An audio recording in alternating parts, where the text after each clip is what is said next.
Mga kapatid, hanggang magnitude 8.2 na lindol daw ang posibleng magpayanig sa 6 na active trenches sa Pilipinas. Alam nyo ba kung ano ang pinakamalalim sa Pilipinas?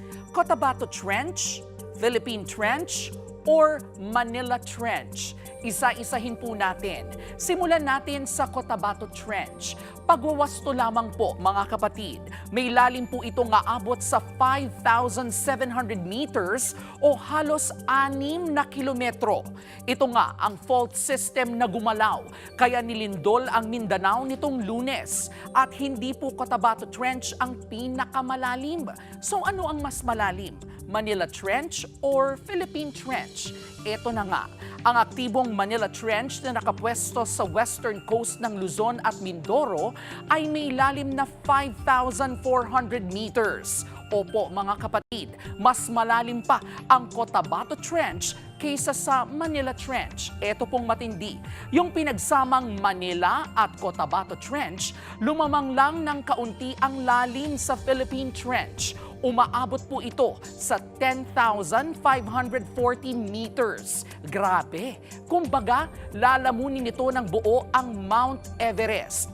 Usapang lalim pa lang po yan ha, kung usapang haba naman.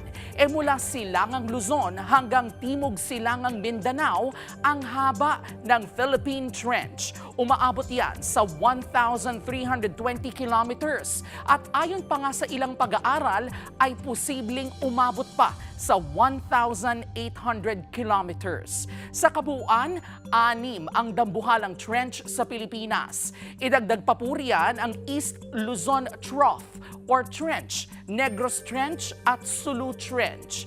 Mga kapatid, hindi po nape-predict ang lindol.